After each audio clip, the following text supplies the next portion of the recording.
sido tú.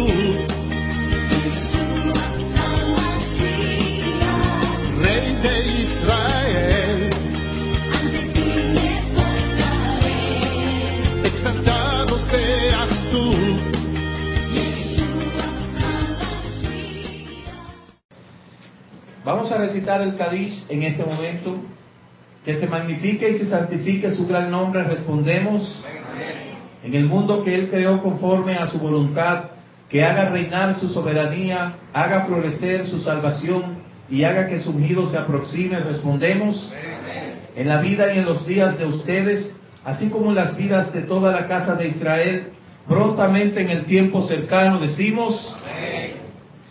Que se bendiga, que se exalte, que se glorifique y se magnifique y se sublime el nombre del bendito es, que se magnifique, y nosotros respondemos. Por encima de todas las bendiciones, cánticos, exaltaciones y consolaciones que son dichas en el mundo, digamos todos amén. Baruch atah Adonai Eloheinu melech haolam asher keditzanu bemitzvotav ve'etzivanu vanu mikol ha'amim venatan lanu et torato. Baruch atah Adonai noten haTorah beshem Yeshua HaMashiach. Bendito seas tú, eterno Elohim, soberano, Rey del universo, que nos has santificado con tus mandamientos y nos ha dado tu Torah, una Torah de verdad, una Torah emet, por los méritos de nuestro Mashiach. Amén. Avinu Malkeinu, te pedimos en esta tarde que tú puedas consolidar nuestra vida con tu Torah y que podamos en este momento extraer de ella lo que tú quieres y deseas que aprendamos en esta tarde. Te damos toda rabá por los hermanos que nos visitan, por los hermanos que están aquí, los que están en este momento conectados a esta transmisión, y te pedimos que nos ayude a extraer, Padre eterno, la porción que nuestra alma necesita en esta parashá. Amén y amén. Baruch Hashem, se pueden sentar. Bien, pues en esta semana toca estudiar la parashá. A ver, los niños que estaban estudiando esta mañana, ¿cómo se llama la parashá? Vayishlach, que significa y envió, exactamente. Es la parashá número 8. La parashá número 8, Vayishlach, que significa y envió. Esta parashá está basada en el libro de Bereshit, capítulo 32, ¿verdad? Hasta el verso 3, hasta el capítulo 36. Vayishlach y envió. Estamos estudiando el primer ciclo de esta parashá, que corresponde las primeras 4 aliyah. Hemos decidido estudiar la parashá en 2 secciones. Una es en la del primer ciclo, y cuando comencemos el otro ciclo de estudio, entonces estudiamos el segundo ciclo, que comprende a las otras 3 aliyah, para así agotar todo el tiempo y que no dejemos nosotros de aprovechar todo lo que cada porción semanal nos dice. Entonces, en este momento vamos a enfocarnos en las primeras 4 aliyah, la cual se encuentra el capítulo 32 del 3 al 3 y 4, verso 13 del capítulo 32 hasta el verso 14, capítulo 32 del 30 al 31 y el 33, capítulo 33 del 6 al 20. Por lo menos vamos a darle una vista panorámica a lo que son las aliyah del Brit Hadashah, porque también no podemos dejar de un lado el estudio del Brit Hadashah, que está relacionado con lo que es la parashá. Los hermanos que están en sintonía, parashá significa porción, y es lo que hacemos cada semana, el poder estudiar la parashá de la manera que lo hacemos según está organizado. Y estos estudios se estudian de forma circular. ¿Qué quiere decir? que cuando terminamos un ciclo, ahí mismo empezamos otro. Por eso la parashá se estudia de forma circular. Inmediatamente nosotros terminamos la parashá 34, que se llama Besoa Berajá, pues en la siguiente parashá, después de Simchat Torah, comenzamos inmediatamente a estudiar el libro de Bereshit, que es la primera parashá. En esta ocasión estamos en la parashá número 8, ¿verdad? Que como ya hemos repetido, su nombre Vayisla, que significa y envió. Es importante que nosotros entendamos el hecho de que el estudiar la parashá de esta forma nos da a nosotros una manera de poder estar conectado tanto a los estudios semanales de la Torá como pendiente a cuando vienen las fiestas. Entonces todo es una combinación. Fíjese algo interesante, mire, nosotros tenemos el Shabbat, por ejemplo, pero el Shabbat, desde que nosotros despidamos Shabbat ahorita, inmediatamente comenzamos el conteo para el próximo Shabbat. Es decir, inmediatamente nosotros concluimos hoy el Shabbat, mañana comenzamos a decir, este es el primer día de la semana, este es el segundo día, el tercer día, cuarto día, hasta que lleguemos hasta el Shabbat. Así también sucede cuando estamos estudiando la Torá. Inmediatamente terminamos la parashá de Besoa Berajá, que es la parashá 34, inmediatamente concluimos la 34, empezamos la parashá número 1, que es la parashá Bereshit. La 54. La 54. Que tengo 34 ahí. Ahora hablando de 34, ¿qué parashá es la 34? La 34, ¿cuál es? ¿No le suena a Bamidbar? Miren a ver si es Bamidbar. Esa es la parashá 34, Bamidbar.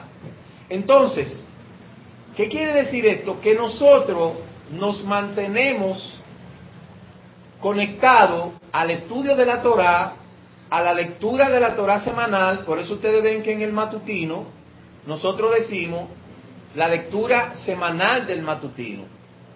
Y cada semana, cada día tenemos un salmo para poder identificarnos con ese día. Y por eso decimos, por ejemplo, Hayom Yom Hamishi de Shabbat Kodesh Asir Ayeir Omerim Ol Haduhan. Por ejemplo, este es el segundo día de la semana, este es el salmo que los leviín solían recitar en el estrado.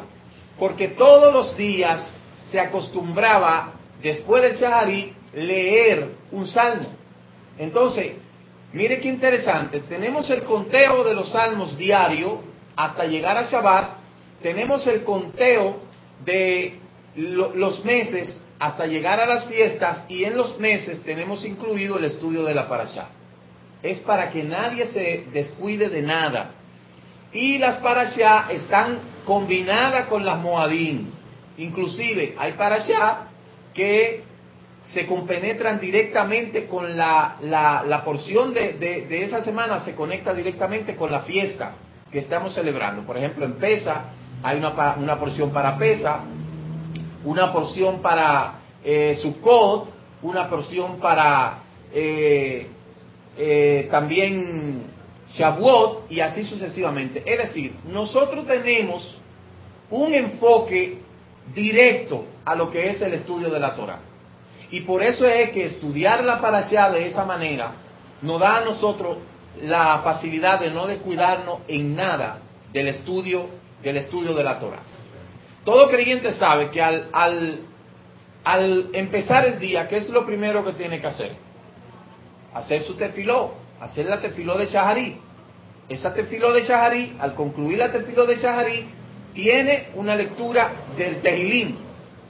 Y así sucesivamente. Por eso en el matutino hemos ido enseñándole a la gente, porque definitivamente no puede haber restauración si la persona no se restaura primeramente él. Y por eso yo digo que la restauración es un proceso que comienza de adentro hacia afuera, no inverso, no de afuera hacia adentro, sino de adentro hacia afuera. Por eso, lo primero que le enseñamos a la gente, cómo orar, cómo comunicarse con el Eterno, cómo tener una relación con el Eterno, porque si la persona no tiene una relación con el Eterno, es muy poco probable que pueda permanecer. Y lo segundo es el estudio de la Torah. ¿Cómo tiene que estudiar? Porque esto es un mandato. Dice la Escritura en el libro de Bamidbar, de Barín 6. Estas palabras que yo te estoy dando hoy, la pondrás en tu corazón, se las repetirás a tus hijos. ¿Qué quiere decir eso? Diario. En la lectura semanal se las repetirás a tus hijos. Cuando estés en la casa, al salir de tu casa, cuando andes por el camino, cuando te sientes a comer. Es decir, nuestra carta universal se llama la Torah y por ende tiene que ser nuestra guía de día, de noche, a todas horas. Por eso es tan importante el aprender todas estas cosas que le van a ayudar al creyente a poder permanecer, sobre todo en un tiempo donde no existen muchos lugares donde la persona pueda ir a converger, donde la persona viene a buscar las raíces hebreas, abandonan el lugar donde se congregaban, pero no tienen donde congregarse. ¿Qué nos interesa a nosotros? Que el creyente aprenda a sobrevivir y que entienda que la comunidad la formamos nosotros. Y no importa en el lugar donde usted se encuentre, lo primero que usted tiene que tener pendiente, que inmediatamente va a llegar el Shabbat, ya usted sabe lo que tiene que hacer. Si es hombre, sabe que tiene que comenzar a celebrar su Shabbat, no importa el lugar donde se encuentre, porque esto fue parte de la estrategia del paganismo también, impregnarle a la gente, que para la gente ser salvo, tienen que estar en un lugar 24 horas, y no es así. El Concilio Vaticano, el Concilio de Trento, en el 1504, cuando se efectuó este concilio, de ahí fue donde determinó que la salvación estaba relacionado íntimamente a la iglesia, y eso no es así. Nosotros conformamos la comunidad del Mashiach.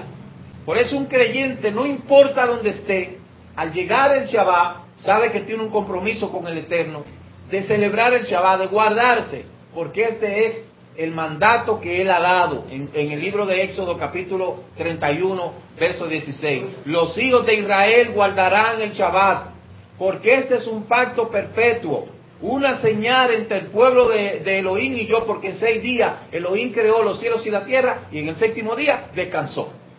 Entonces, donde quiera que el creyente esté, tiene que entender que si llegó el Shabbat, tiene que celebrarlo. Entonces, vamos a entrar rapidito en lo que es esta parashá. Vayishla significa y envió.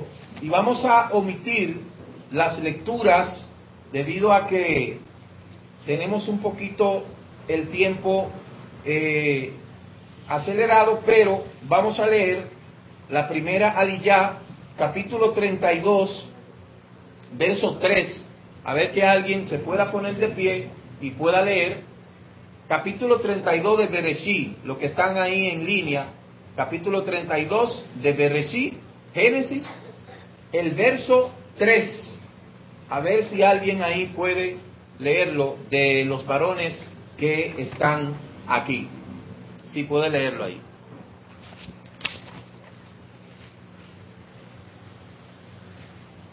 Al verlo exclamó: este es el campamento de Elohim. Y llamó a aquel lugar Mahaní, Capítulo 32, verso 3. Sí. ¿Ese es? No. Verifique a ver. Capítulo 32, verso 3. Recuerde que... 3. Recuerde algo, mire, siempre tenga esto muy presente. El nombre de la parashá siempre se encuentra en el primer pasú de esa parashá. Por eso, esta parashá tiene que comenzar exactamente con el nombre que indica la parashá. Vamos a ver.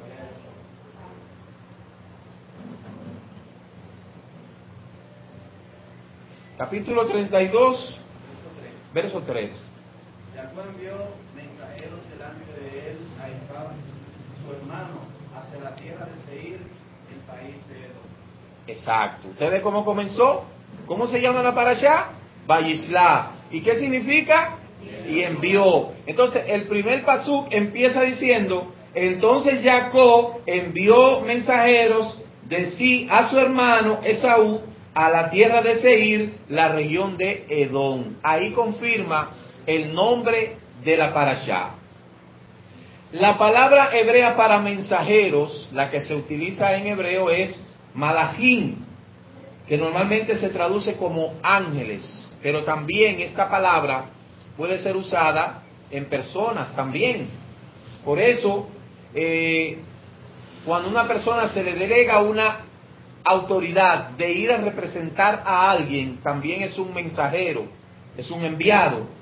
Y nosotros tenemos en la Escritura muchos casos en el cual se dio esta misma situación de personas que tuvieron que enviar embajadores a que vayan a hacer dicha misión. Esto también nosotros lo podemos ver en el libro de Números, capítulo 20, verso 4, y Joshua, capítulo 6, verso 17. Estoy dando la cita como referencia a las personas que llevan apunte para que puedan tenerla ahí anotada. La palabra que se traduce al griego como ángelos, esta palabra, sabemos que aunque en el idioma receptor griego se utilizó esa palabra, pero en el idioma hebreo la palabra es malach, malachim, malach. Hay un problema con esta palabra ángel en el griego, y es que también se le ha adjudicado no tan solamente a ángeles, y también de ahí se desprenden muchísimas cosas que tienen que ver con elementos paganos. Hasta angelitos hay en la parte griega, pero nosotros sabemos que esa no es la idea, ¿verdad? Hay un angelito muy famoso, él, que sale los 14 de febrero, que usted sabe que ese no es del nada un ángel, ¿verdad? Y de ahí, dice sí. Que el angelito. No hay angelito. No hay angelito ni angelita. Eso se lo inventó los griegos. Hay ángeles, pero no hay ángelas. Hay ángelas de nombre, pero no hay angelitos, ni angelitas, ni ángelas. ¿Ve? Ese es el problema cuando se traduce en hebreo al griego, que hay palabras que no necesariamente significan lo mismo, pero en el idioma receptor no hay muchas veces otra palabra que la persona pueda aprender, y de ahí es donde se desnaturaliza el nombre, la esencia, porque hay cosas que sencillamente no tienen traducción. El verso 7, obviamente sabemos que la palabra malachim está en toda la Escritura. Siempre vamos a encontrar en el caso de Abraham que hubieron malachines, y otros casos en la Escritura. De igual manera, los malas que le dieron las revelaciones a los Shaliá, tanto a lo que es Yohanan, pero no el Tevilá, sino Yohanan el amado, la revelación del libro de Apocalipsis, de igual manera, fueron enviados ángeles. El capítulo 32, verso 7, dice: entonces Jacob tuvo mucho temor y se angustió, y dividió la gente que estaba con él, y las ovejas, las vacas y los camellos en 2 campamentos. Según los comentarios, esta fue la primera vez que el pueblo de Israel es dividido en 2. La división de Israel en 2 campamentos ha seguido desde entonces. En tiempo del rey David hubo una división entre la casa de Judá y la casa de Israel. Esto nosotros lo conocemos. El reino davídico se mantuvo unido hasta Salomón, y después el hijo de Salomón, que se llamaba Roboán. Luego, cuando Salomón muere, ¿verdad? Entonces los ancianos se dirigen hacia Roboán y le dicen, por favor, nosotros necesitamos que tú no nos castigues como nos castigó tu padre Eslomo, porque a última hora Eslomo, el rey Salomón, se dividió de de lo que es el contexto del gobernar con justicia. Y dice la Escritura que las mujeres paganas desviaron su corazón. Entonces los ancianos van y se presentan ante Roboam y le dicen, mira, nosotros queremos que tú no nos castigues, así como tu padre nos castigó. Y este muchacho, en vez de llevarse de los ancianos, fue a consultar a sus jóvenes. ¿Y qué le dijeron los jóvenes? Los jóvenes le dijeron, dile a ellos que si tu padre los azotó con vara, entonces tú lo vas a azotar con vara de hierro. Y ahí el campamento entonces se dividió. De ahí es donde Jeroboam entonces se establece en el norte con 10 tribus y Yehudá entonces se quedó en el sur con 2 tribus, Yehudá y Benjamín. De ahí es donde comienza la segunda división de Israel. Pero la primera división se da aquí, de ahí es que comienza el contexto de las 2 casas de Israel. Son 12 tribus divididos geográficamente en 2 casas. La casa del norte, Roboam, la conllevó a la idolatría. Todos los reyes, desde Roboam hasta el último que fue llevado cautivo a Siria, todos los reyes de Israel cometieron idolatría. Y en el 745, el rey de Siria se llevó cautivo las 10 tribus al norte, y entonces las 10 tribus se dividieron hasta el día de hoy. El capítulo 36 y 37 de Ezequiel habla de que en los últimos tiempos el Eterno iba a unir estos 2 pueblos. Y es lo que está pasando en otras parachá que estuvimos estudiando anteriormente. Hablábamos de la vuelta que está pasando en todo el mundo acerca de mucha gente buscando sus raíces. Y eso es lo que muchas personas no quieren entender. Que lo que está pasando con las raíces hebreas es un cumplimiento profético. Eso no es algo que yo me lo he inventado, como insinuaron aquí. Que a nosotros nos dijeron, ustedes han venido a cambiarle el nombre al Eterno, ustedes han venido a cambiar todas las cosas. No, nosotros no. Lo que sucede con nosotros éramos que estábamos ciegos, que no entendíamos para nada lo que estaba pasando. Y hoy nosotros estamos viendo ese cumplimiento en todas partes del mundo. Independientemente de la gente, de lo que la opinión de la gente quiera decir, la reunión de las 2 casas es un proyecto que el Eterno empezó hace muchos años. El Mesías lo vino a consolidar, los profetas lo confirmaron, y hoy en día se sigue dando cumplimiento a este proceso de las raíces y la vuelta a nuestra casa. Pero no es menos cierto de que todos los procesos que ha pasado Israel están escritos. Cuando ustedes ven que yo me presento al programa, lo primero que yo digo, estamos anunciando las raíces hebreas, la restauración de todas las cosas, como lo dice la Escritura en el libro de Devarim 30, del 1 al 15. Si usted lee Devarim 30, del 1 al 15, usted se va a dar cuenta que ahí dice todo lo que Israel iba a pasar. Iba a pasar, iba a ser dispersado, iba a regresar del cautiverio, todo eso. Parece como que esto era una crónica de muerte anunciada, pero está ahí. Y esto que está pasando en todo el mundo en el mundo entero, no es algo que lo hemos provocado nosotros. No hay intelectualidad, no hay sapiencia que pueda decir que lo que está pasando en este tiempo con las raíces hebreas fue algún intelecto humano que lo provocó. Eso no es así. Eso no es así. Independientemente de lo que la gente habla, hay mucha gente hablando cuanta bobería se le trae a la boca de las raíces hebreas. Pero una cosa es lo que ellos dicen y otra cosa es lo que nosotros estamos mirando.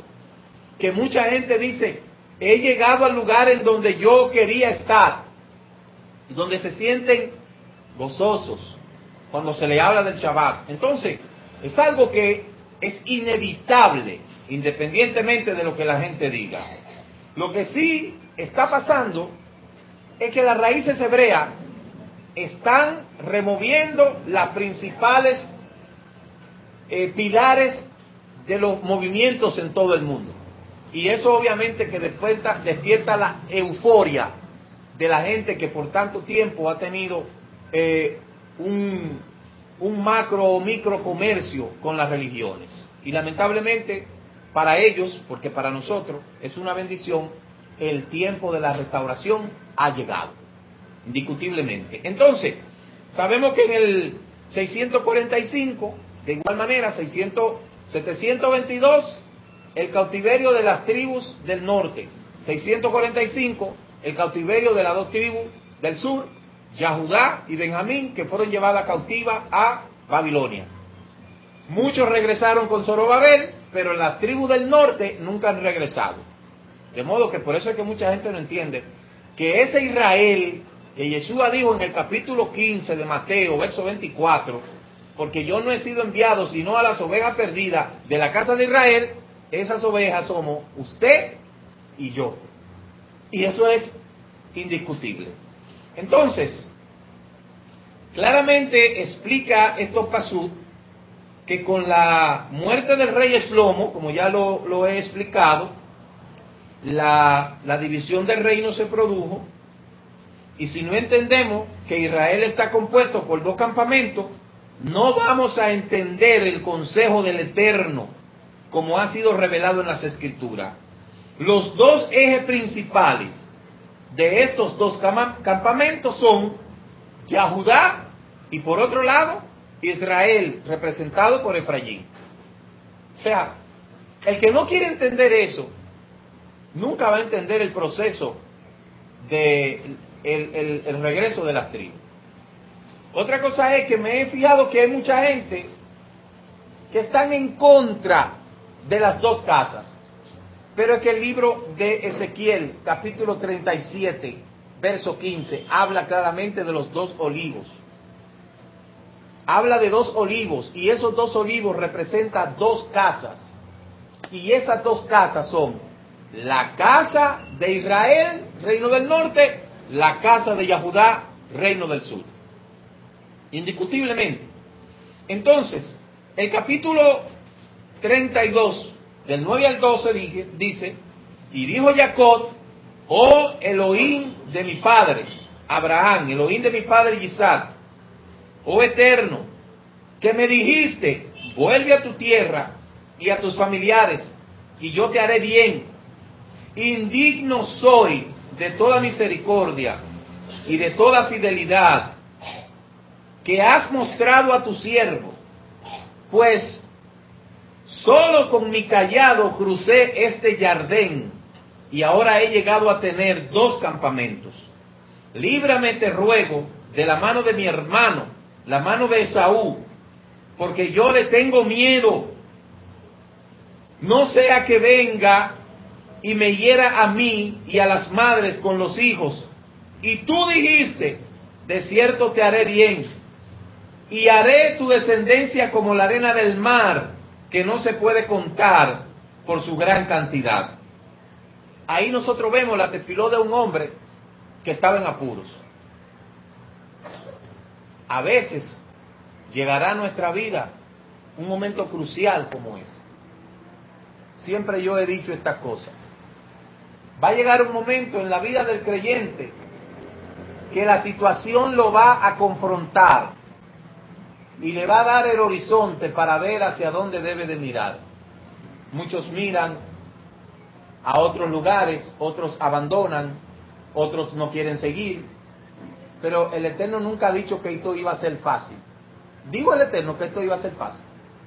Esto no iba a ser fácil. Entonces, aquí Jacob, en ese proceso en el cual estaba parado, imagínese usted la situación, póngase usted en la situación, su familia dividida, sus hijos divididos, él huyendo de su hermano, que juró que lo iba a matar, y Esaú no estaba relajando, no estaba jugando, Esaú lo iba a matar. Entonces, aquí nosotros vemos que con toda esa persecución, hay tres cosas en el cual Jacob se asentó. Lo primero fue en la confianza. Él dijo, me dijiste. Óigame bien, me dijiste. No es lo mismo me dijeron a que me dijiste. Y con eso hay que tener mucho cuidado. Porque nosotros venimos de una religión donde yo nunca había visto tanta gente que el Eterno le haya dicho tanto. Donde la gente eso es, dice el Señor, dice fulano, dice Perencejo, pero fíjese que Jacob no dijo, ni siquiera dice tu palabra, él dijo, tú fuiste el que dijiste. Esto es una clara demostración de que Jacob tenía una relación estrecha con el Eterno. Ahí volvemos a la relación intrínseca y estrecha con el Eterno. De hecho, si nosotros estudiamos o nos acordamos de la parashá anterior, dice claramente que cuando Rebeca tenía estos dos muchachos en el vientre, ¿qué pasaba cuando Rebeca pasaba por un lugar donde se estaba tomando, donde habían bacanales? ¿Qué pasaba con el embarazo? Dice que había uno de los muchachos que se quería como salir, pero cuando Rebeca pasaba por un lugar donde estaban guardando la Torá, Jacob como que se quería salir. Es decir, estos dos niños desde el vientre de la madre tenían ya un propósito definido. Y Jacob, como fue criado en la casa, tenía una relación con el Eterno. Pero Esaú se dio a la naturaleza, al campo, que tampoco era excusa para él no tener una relación con el Eterno. Porque si nosotros nos vamos más para atrás y nosotros estudiamos en ese mismo contexto lo que pasó con Caín y Abel, pasó lo mismo. Caín y Abel. Ahí se nota la diferencia de la relación personal de cada individuo con el Eterno. Y eso es algo sumamente interesante. Hay algo que yo, como maestro, no se lo voy a enseñar. Y es la manera en que usted tiene que buscar al Eterno por sí mismo. Eso no tiene fórmula, eso no hay manera, porque eso tiene que nacerle al individuo. Es por eso que las raíces hebreas te enseñan a la persona a tener una relación estrecha con el Eterno. No depender de que le vivan poniendo la mano, no depender de que le estén diciendo una palabra profética al oído, no depender de que le estén llamando, sino que su confianza está puesta en el Eterno. Entonces, cuando una persona, acuérdese que yo siempre le decía a estos creyentes que había que empujarlos, ¿cómo yo le decía? ¿Cómo era que yo le decía? Creyentes carretillas. ¿Por qué? Porque cada persona tiene que procurar una relación estrecha con el Eterno. Óigame, yo siempre le he dicho que hay dos cosas que son individuales e indivisibles: la muerte y la salvación. Y la salvación es intransferible. La salvación no se hereda, sino que cada persona debe de optar por buscar una relación estrecha con el Eterno. Nosotros como padres, ¿cuál es nuestro deber? Enseñarle a nuestros hijos a buscar al Eterno. Pero eso va a depender principalmente de ellos. Ahora bien, cada padre tiene que ser un reflejo, un reflector para sus hijos. Porque si el padre no ora, ¿usted cree que a los hijos les va a gustar orar? Muy difícil. Porque los hijos hacen lo que ven de los padres. Si la madre no le gusta hacer tefiló, ¿usted cree que a la hija le va a gustar hacer tefiló? No le va a gustar hacer tefiló a la hija. Ya si la niña tiene un razonamiento cognitivo más en cierta edad, 7, 8 años, así sí. Pero los niños aprenden lo que ven de los padres. Si los niños ven que el padre es una persona dedicada a la tefiló, usted puede tener la plena seguridad que ese niño le va a seguir el paso al padre. Si la niña ve que su madre es una mujer de tefiló, la niña le va a seguir el rastro, porque los niños aprenden lo que ven. Los niños son lienzos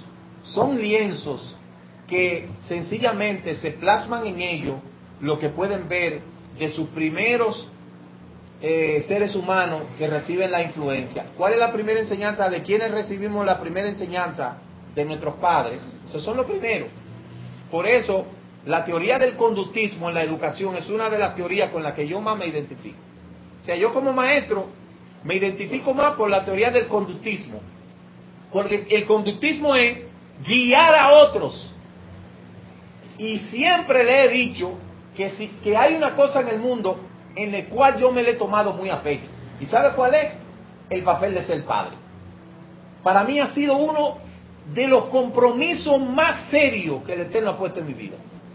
Y por eso, desde que el primer día que mi esposa concibió, desde ese mismo día, yo dije, yo seré padre.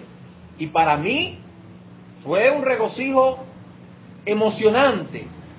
Y así ha sido con las 3 hijas que el Eterno nos ha dado. ¿Por qué? Porque no puede haber una enseñanza del hijo al nieto si no ha habido una enseñanza del padre al hijo.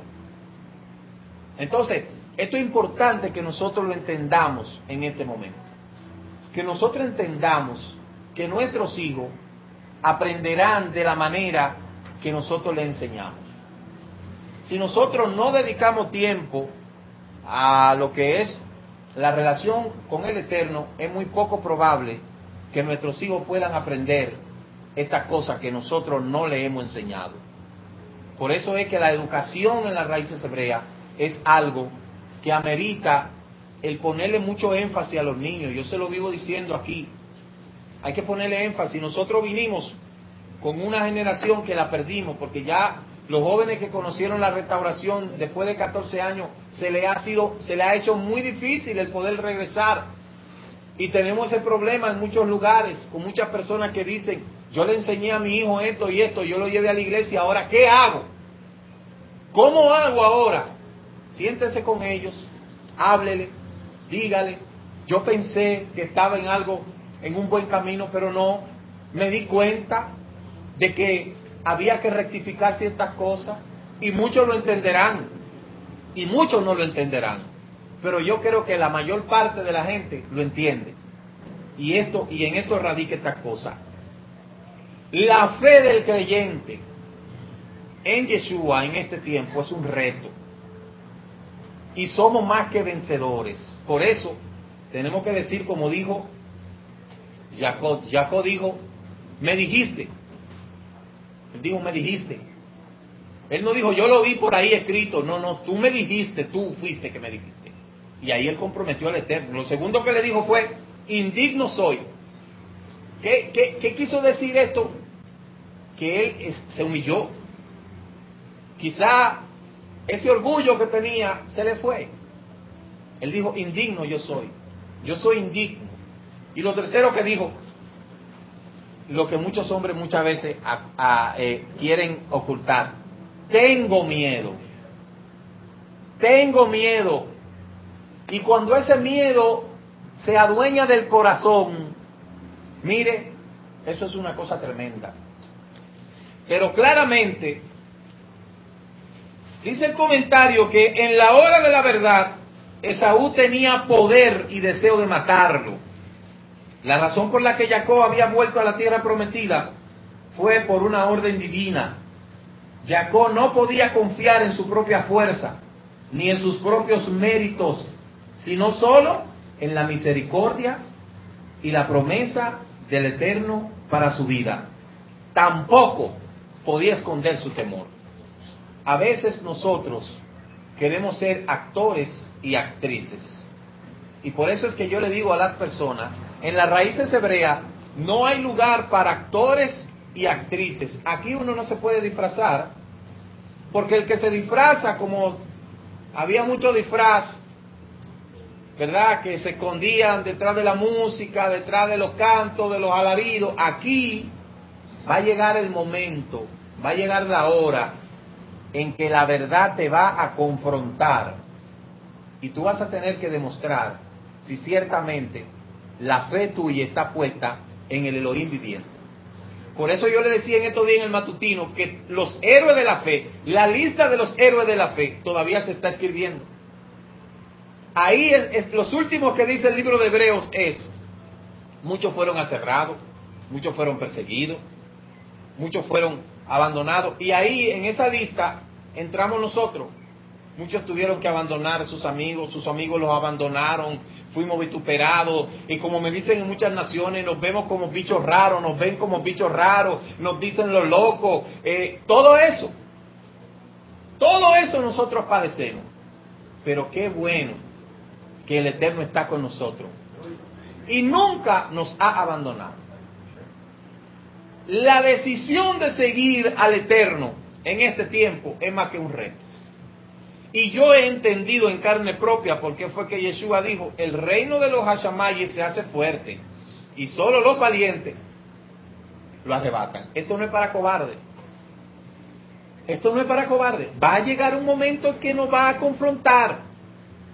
Pero nosotros tenemos la fuerza del Eterno que nos ha dicho, no teman, yo estoy con ustedes, no desmayes, porque yo soy tu Elohim, que siempre te sustentaré con la diestra de mi justicia.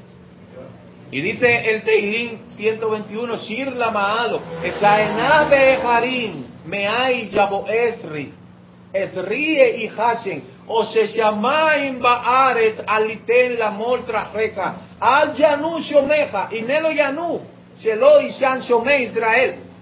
¿De dónde vendrá mi ayuda? No se dormirá el que guarda.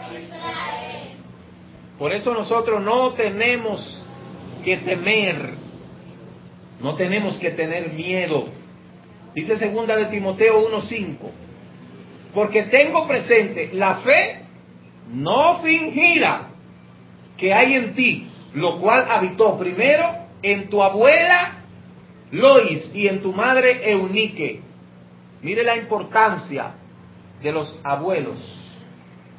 Los abuelos fueron creados para servir de soporte y de educación a los niños, no para servir de abogados.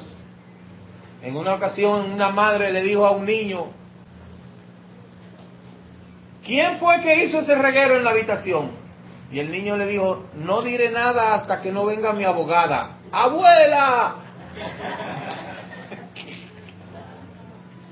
El papel de los abuelos es precisamente darle seguimiento a lo que hizo con el hijo. Porque usted no va a hacer en sus nietos lo que usted no hizo con su hijo. De ahí es el papel que nosotros tenemos que entender desde ahora en adelante. El papel de cómo nosotros debemos de instruir, ¿verdad? Y es un reto que la Torá nos dice a nosotros, porque indiscutiblemente lo que va a marcar la diferencia dentro de una persona y otra es la manera en que fue instruido, indiscutiblemente. ¿Y cuál es la universidad de el mundo de los seres humanos? La vida. ¿Y cuál es la maestra? La experiencia. ¿Y cuáles son los tutores? Papá, mamá y abuelo. ¿Usted se imagina cómo está esta sociedad hoy en día? Échale un vistazo, una vista panorámica, hágale un paneo, como decimos en televisión, a cómo está la sociedad hoy en día. Mire las redes sociales, en lo que se ha convertido la familia y en lo que la gente de hoy quiere convertir la familia. Es por eso que cada vez más tenemos que entender la importancia de apegarnos a los mandamientos del Eterno y enseñárselos a nuestros hijos, a nuestros nietos, ¿verdad? Para que la Torá siga caminando. Claramente, hay algo muy especial que dice aquí, que no vale la pena intentar de fingir ante el Eterno si tenemos temor. Es mejor no ocultarlo, sino ser sincero delante de Él y contarle todo. En la luz está la fuerza, en la verdad está el vencer. En los momentos críticos no podemos usar frases religiosas para aparentar algo que no es. En los momentos de dificultad no vale la pena eso. No vale la pena eso. No importa cuánto nos querramos que somos super espirituales, no importa. A la hora de la prueba es que nos vamos a dar cuenta si ciertamente estas cosas son reales. Amén. Romanos 8:26 dice, y de la manera que también el Rúa nos ayuda en nuestra debilidad, porque no podemos orar como debiéramos, pero el Rúa mismo intercede por nosotros con gemidos indecibles. Fue por eso que Yeshua dijo en el capítulo 14, verso 15, si me aman, guardan mi mandamiento. Y yo rogaré al Padre, y Él enviará su Rúa sobre ustedes, el cual estará en ustedes y le va a guiar a toda verdad y a toda justicia. Si no fuera por el Rúa de Elohim en nosotros, sería imposible el nosotros permanecer en estos caminos. Ese es el poder que nos sustenta, el Rúa de Elohim en nuestra vida, lo que dijo Yeshua. Segunda de Corintios 12:10 dice, por eso me complazco en las debilidades, en insultos, en privaciones, en persecuciones, en angustia, por amor al Mesías, porque cuando soy débil, entonces soy fuerte. ¿Verdad? Ahí es donde dice la Escritura que cuando nosotros pensamos que somos débiles, ciertamente debemos de confortarnos y entender de que ciertamente somos fuertes, porque yo sé que lo que está pasando el creyente en Yeshua en este tiempo no es fácil. Créanme que a mí me da mucha pena cuando mucha gente me llama y me dice, me expulsaron de la iglesia, me votaron, me dejaron solo, me dejaron sola, estoy solo. No, tú no estás sola, tú no estás solo. Esta es una familia grande, que estamos dispersados en muchos lugares, pero el Rúa del Mashiach nos está reunificando. Mire lo que hizo el hermano. Si voy para la República Dominicana, lo primero que voy a buscar es dónde está una comunidad. Eso es señal de una persona que quiere buscar al Eterno. Otros no, otros dicen, no, dime dónde está el lugar donde más barato vendan.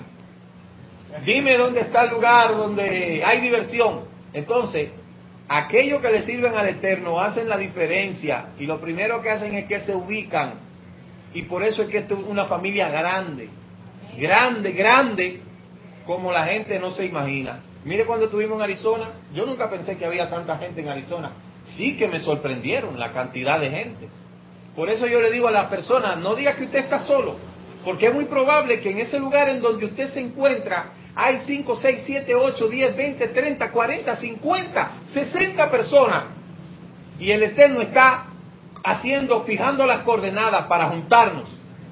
Y ahí estamos. Y eso es lo importante en este lugar. Mateo 6:30 dice, y si Elohim viste las hierbas del campo, que hoy es y mañana es echada en el horno, ¿no hará mucho más por ustedes, hombres de poca fe? Entonces, aquí no dice que Elohim va a vestir a los hombres de mucha fe, sino dice claramente a los de poca fe. Entonces, los que tienen mucha fe, ¿cuántos tienen mucha fe? Ah, pero mire qué poca gente hay con mucha fe aquí. Los que tengan mucha fe, sustenten a los que no tienen fe. Denle una recarga. Denle una recarga. ¿Por qué? Porque eso nos toca, levantarnos unos a otros y poder decir, sigamos adelante, no te dejes vencer, el tiempo ha llegado, y ese es el papel de cada uno de nosotros. Por eso son más las cosas que nos unen que las cosas que nos dividen. Amén. Nuestra debilidad está la fuerza, por eso allí desarrollamos una relación de dependencia y de confianza. ¿Usted se cree que si yo le hubiese corrido a los ataques que yo tuve inicialmente en este pueblo, hubiésemos nosotros estar parados hasta el día de hoy? No. Pero yo dije, mientras más la gente se me echaba para atrás, me daba más impulso a yo seguir adelante. Esto fue una cosa como de loco. Entonces, la idea era dejarlo solo, a ver lo que iba a hacer. Y esa era la idea del Eterno, quedarte solo, como estaba Jacob en el desierto, a ver qué era lo que tú ibas a hacer. Esa es la idea.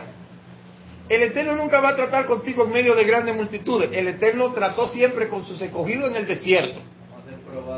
Entonces, exacto. Entonces, el desierto no ha sido creado para matarnos, sino para forjarnos. ¿Y cuál fue el propósito del Eterno llevar al pueblo al desierto? Dentro de los muchos propósitos había uno específico: probar lo que había en su corazón. Entonces el desierto se alarga o se acorta, dependiendo la actitud de lo que le atraviesa. Si aprendiste la lección de un fuá, el Eterno dice: ya, te voy a sacar porque aprendiste. Pero si te sigues quemando en el examen hasta que no pases el pruebín, no vas a pasar a un siguiente nivel. Usted ha visto que el que se quema en un examen dice: ya está bien así. No, le dan un extraordinario. Y si te queman en el extraordinario, tienes que repetir el curso. Entonces, es lo mismo el Eterno. Es lo mismo. A veces no es fácil, a veces es difícil, pero los buenos estudiantes pasan siempre sus exámenes, ¿verdad? ¿Cuántos son buenos estudiantes en el Eterno? Así es, sobre todo los estudiantes que lo hacen chivo, ¿verdad? Los que no miran para el lado, ¿verdad? Yo publiqué en estos días en Facebook: algunos estudiantes deberían de estudiar veterinaria porque les gustan mucho los chivos. Pero al Eterno no se le puede hacer chivos. Hay que pasarle el examen. Entonces, 1 Corintios 10:13 dice: no nos ha sobrevenido ninguna tentación que no sea común a los hombres. Y fiel es Elohim, que no permitirá que nosotros seamos tentados más allá de lo que podamos soportar, sino que con la tentación proveerá también la vía de escape a fin de que podamos resistirla. Mire, todos los electrodomésticos tienen resistencia, ¿verdad? La resistencia de una plancha no es lo mismo que la resistencia de una lavadora. Pero hablando en términos eléctricos, para poner una comparación, Álvaro, ¿cuál es una de las resistencias más fuertes que hay? El blower. Y ahí podemos decir la plancha, ¿verdad? Pues mi resistencia es como el blower, ¿verdad? Mi resistencia es como el blower. Que su resistencia sea así. Que hay que estar preparado hasta para enfrentar los altos, las altas elevaciones eléctricas. A veces hay cosas que vienen para desplomar a uno. Pero no, hermano. Yo he podido, mire, yo me gozaba ayer y yo me reía. Y uno tiene que testificar, y para eso estamos aquí. Ustedes saben que yo pasé por un proceso muy fuerte, ¿verdad? De la diabetes. Para sorpresa mía, ayer me dice la diabetóloga: pero su glicemia está en 99, o sea, ahora está más bajita. De 393 en 99. Entonces, ese proceso que yo pasé no fue un proceso fácil, pero nunca dudé. En una ocasión dije: tú sabes que yo tengo mucho trabajo que hacer. Si tú me vas a sanar, me sana, o si me va a llevar, me lleva. Y él dijo: no, yo te voy a sanar mejor. Porque también en la enfermedad, otro testimonio aquí es que tenemos la hermana Ramona. La hermana Ramona, sobreviviente de cáncer. Entonces, el Eterno es maravilloso. Y con aquellos que el Eterno tiene propósito, no lo va a dejar solo en ningún momento.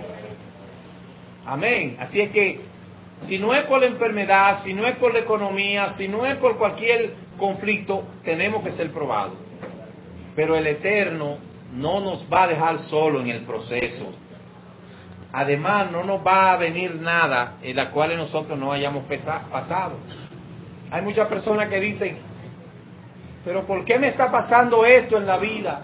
Y a veces creemos que somos los únicos que estamos pasando esto. En estos días yo escribí una frase que decía: no le preguntes a la vida lo difícil que ella te ha tratado, pregúntate tú por qué tú has tratado tan difícil a la vida. Porque la mayoría de las veces nosotros somos los culpables de las cosas que padecemos. Y con todo y eso, el Eterno nunca nos abandona. Amén. El libro de Hebreos 11, del 26 al 24, ahí está, por la fe, Moshe, cuando ya era grande, rehusó a ser llamado hijo de la hija del faraón. Escogió antes ser maltratado con el pueblo de Elohim que gozar de los placeres temporales del pecado, considerando como mayores riqueza el oprobio del Mesías que los tesoros de Egipto, porque tenía la mirada puesta en la recompensa. Yo no sé qué mucha gente encuentra en Egipto, ni qué anda buscando en Egipto. Y yo por eso le digo, yo no quiero estar en Egipto ni muerto. Como dijo Joseph. Joseph cuando entró a Egipto le dijo, júrenme una cosa, que mi hueso ustedes lo van a sacar de aquí. De modo que Joseph no quería estar en Egipto ni muerto. Sin embargo, hay gente que le fascina Egipto.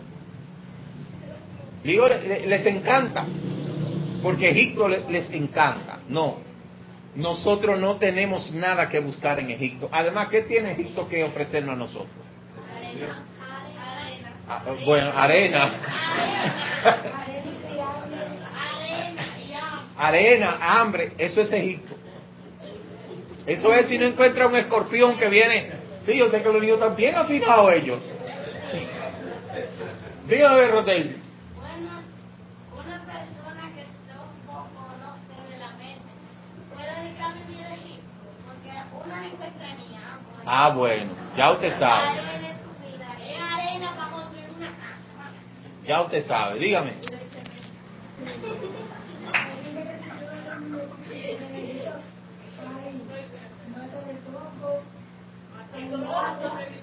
No, esas son ilusiones. En Egipto no hay nada de eso. Esas son ilusiones. Claro, eso es lo que todo el mundo desearía, encontrar en medio del desierto una fuente de agua. Pero eso son ilusiones. En Egipto no hay nada, ese sistema. Bien, vamos a entrar en la segunda liyá. Antes de eso, la oración de Jacob por su descendencia hará que sus hijos finalmente venzan sobre el falso sistema del cristianismo romano y el resto del paganismo, para que vuelvan a casa sanos y salvos. Todos nosotros conocemos lo que es la angustia de Jacob, ¿verdad? Ese proceso fuerte que va a pasar, todo el mundo se le conoce como la angustia de Jacob, la última oleada antisemita en contra de Israel, de lo cual el Eterno también va a hacer que Israel venza. Amén. Entonces, el libro de Revelaciones 7:9 dice, entonces, después de esto, vi una gran multitud que nadie podía contar, de todas las naciones, tribus, pueblos y lenguas, de pie, delante del trono y delante del Cordero, vestido con vestiduras blancas y con palmas en las manos, y clamaban a gran voz diciendo, la salvación pertenece a nuestro Elohim, que está sentado en el trono, y al Cordero. Estos son los que vienen de la gran prueba y que lavaron sus vestiduras y se emblanquecieron. Porque en todos los tiempos habrá un ávido deseo de buscar la voluntad del Eterno. Y por eso es que muchos de los que hoy en día quizás no aceptan el concepto de las raíces hebreas, porque no les ha llegado la revelación, porque no han abierto sus ojos, porque no han podido entender, no importa la razón. Para mí es que no le ha llegado el tiempo. Porque cuando le llega el tiempo, no importa dónde estén, lo va a sacar el Eterno de ahí. Y ellos solitos, ellos solos. Entonces, cada temporada, cada época, cada persona tendrá la oportunidad de buscar al Eterno. Él lo dice en Isaías 55. A los sedientos, vengan a las aguas, bebed, comprad, sin vino, sin precio, compren agua, a todos los sedientos. Él nunca ha cesado de dejar de llamar a los sedientos. Pero mucha gente muere de sed. porque no quiere venir a buscar el agua de la fuente. Yeshua dijo, el que bebe de esa agua tendrá sed, pero el que bebe de la fuente que yo estoy ofreciendo, saltará para vida eterna. Y ya fue que la mujer samaritana dijo, dame de beber, dame de esa agua. Yo quiero de esa agua. Esa agua se llama la Torá. El reconocer que Yeshua es el Mashiach de Elohim enviado a salvar a la humanidad. No hay más agua. Por eso dijo él que él es el camino, la verdad y la vida. Capítulo 32, verso 13, dice, y pasó allí la noche. Entonces de lo que tenían consigo escogió un presente para su hermano Esaú. Jacob hizo 3 cosas para enfrentar a su hermano. Le envió un regalo, oró y se preparó para la guerra. 3 cosas sumamente inteligentes. Primero le mandó, eso se conoce, que pasándonos en medio del fuego, el Eterno va a estar con nosotros. Ahora, yo se lo digo muy bonito desde aquí, pero yo sé que cada uno de ustedes es una historia y que probablemente usted esté pasando por una prueba fuerte. Le diría lo mismo, resista, que el Eterno le va a ayudar a vencer. Amén. Parece que Jacob confiaba en su propia fuerza física y su propia inteligencia. ¿Por qué envió todos los animales y todas las personas delante de Esaú? Él dijo, espérate, yo lo voy a sobornar. Entonces el Eterno dijo, todavía tú te crees que eres tú que estás haciendo las cosas. Todavía tú te crees, Jacob, todavía tú te crees que eres tú el que está haciendo las cosas. Y no yo, está bien, envíaselo. Y cuando le envió el Malach, fue precisamente con esta intención de debilitar a Jacob y acabar con ese ego. El orgullo es algo que pesa mucho, pero hay que dejarlo ir. Hay que soltarlo. El orgullo pesa mucho, mucho, mucho, pero hay que soltarlo si queremos crecer espiritualmente. De aquí es que toma la tradición para no comer el cartílago de los animales. La tradición, la casa de Judá, tiene aquí, de aquí se toma que el cartílago de los animales no lo come la casa de Judá. Y esto es contradictorio, porque yo me fijé que allá en Israel los niños comen mucho unas gomitas, ¿cómo se llaman esas gomitas?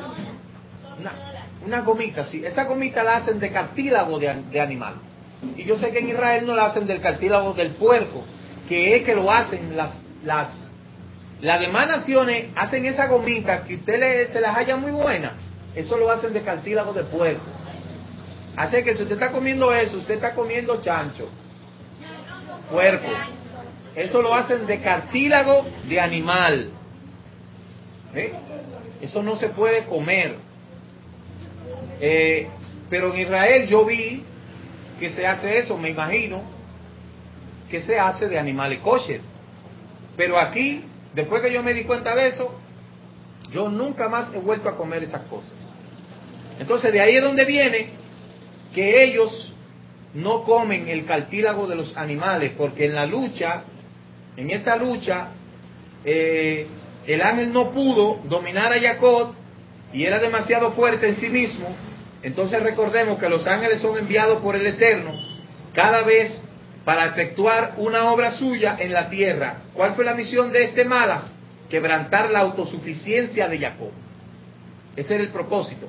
Quebrantar la autosuficiencia de Jacob y hacer que se someta una vez al Eterno y que dejara de confiar en sí mismo. Nosotros vemos que el propósito del Malach era debilitar a Jacob de su autosuficiencia. Si ya nosotros conocemos esta lección, entonces nosotros vamos a repetir la misma historia. Entonces, eso es lo que nos hace a nosotros crecer. Y esa es la enseñanza que cada parashá nos emite. Que podamos nosotros moldear nuestro carácter y sobre todo el poder aprender de estas cosas para que nosotros no repitamos lo mismo. Claramente, ya para terminar, dice que no se había rendido totalmente ante el Eterno y tenía demasiada confianza en sí mismo. Era demasiado fuerte físicamente, intelectualmente. Y ese fue el problema de Jacob. Entonces, te quedas hasta lo último para poder salir corriendo. Ahora te voy a quitar tu último recurso, tu propia fuerza, para que ya no puedas correr más.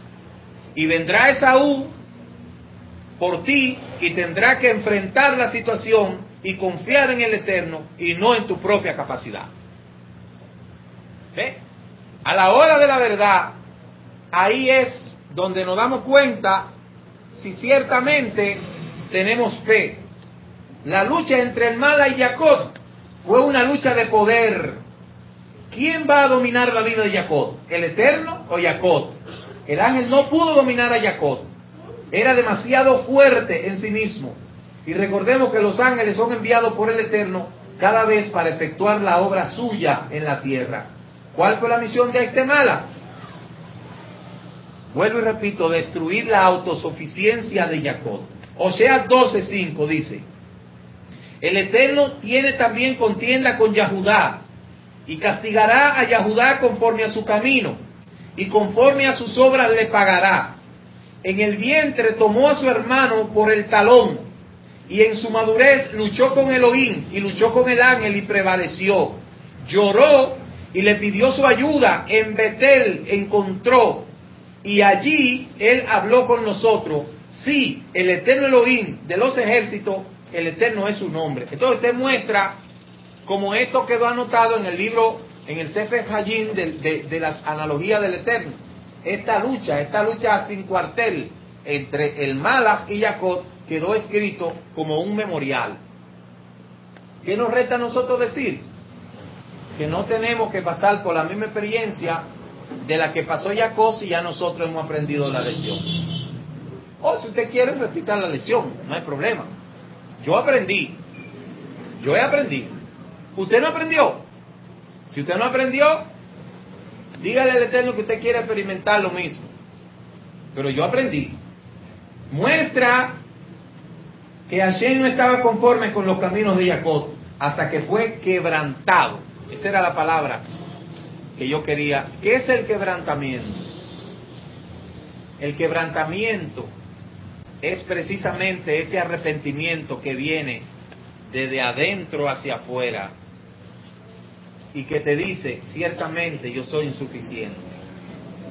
Ciertamente, esa es la hora de la prueba, cuando el macho brota lágrimas, cuando se derrite delante de la presencia del Eterno y reconoce que necesita de Él. La mujer no, la mujer se quebranta más fácil que el hombre. La mujer se quebranta muy fácil. El corazón de la mujer no es que sea más débil, sino que es más sensible. Pero el hombre, al hombre le cuesta mucho quebrantarse. Yo recuerdo que nosotros dábamos una conferencia en los famosos encuentros que se llamaba así mismo el quebrantamiento. Y ahí había muchos hombres que yo veía que lloraban, que no sé qué, pero después a los pocos días estaban igual. Entonces, que no sean lágrimas de cocodrilos. ¿Y usted ha sabido por qué le dicen lágrimas de cocodrilo? ¿Usted sabe el cuento, el por qué viene, el origen de lágrimas de cocodrilo? Mire, el problema de esa frase es que el cocodrilo, cuando se traga a la víctima, que se queda atrabancado, se le saltan lagrimones. Entonces, las lágrimas del cocodrilo no son de quebrantamiento. No, ni siquiera de dolor, de alegría. De ahí es que se trata la lágrima de cocodrilo. Cuando usted escucha a una gente que dice de que deja tus lágrimas de cocodrilo, ahí lo que quiere, usted mejor le tiene que decir, desembucha, mijo, lo que te está ayudando. De ahí es donde viene esa frase. Así es que nuestro quebrantamiento sea sincero, porque nosotros no podemos engañar al Eterno. Yo no he visto uno que haya engañado al Eterno. No hay un solo hombre. ¿Quién puede engañarlo, hermano? ¿Usted cree? Nadie. Y nadie no existe. Entonces, el 32:26 dice, entonces el hombre dijo, suéltame, porque raya el alma, raya el alba. Pero Jacob respondió, no te soltaré si no me bendice. Ahí viene el corito. Y le dijo, ¿cómo te llamas? Y él respondió, Jacob. Entonces, Jacob fue quebrantado por el golpe que le dio el ángel y había dejado a su siervo y su familia y se había quedado solo, pero con su propia fuerza, el Eterno quería que se despojara también de ella. En ese momento, Jacob lloró. Ahí viene el punto culminante de Jacob. Y si Jacob lloró, fueron muchas las lágrimas que derramó, porque mire, cuando se trata de que su familia estaba en juego y que sus hijos estaban a punto de ser asesinados y que su hermano gemelo, que nacieron en la misma placenta, dijo que lo iba a matar, cualquiera llora, hermano, cualquiera llora. Momentos de apuro, ahí el Eterno es donde le cambia el nombre a Jacob. De usurpador, ¿qué le dijo? Ahora no te va a llamar Jacob, te va a llamar ahora Israel, que significa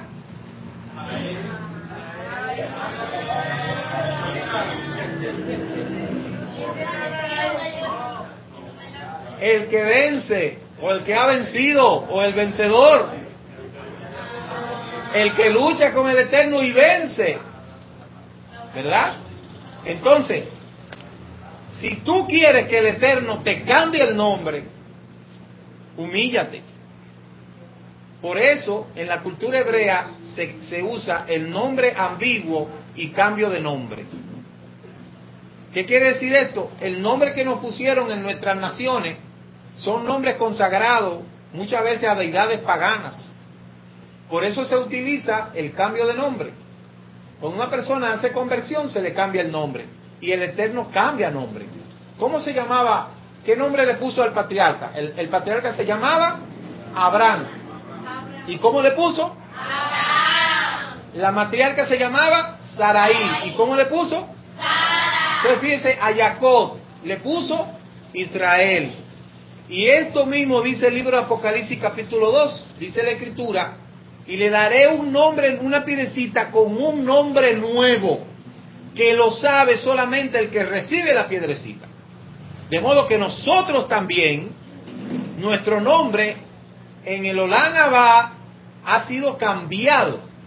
Y esto por la razón de que cuando venimos al Mashiach, todo tiene que ser cambiado. Dice 2 de Corintios 5:17, de modo que si alguno está en el Mashiach, nueva criatura es.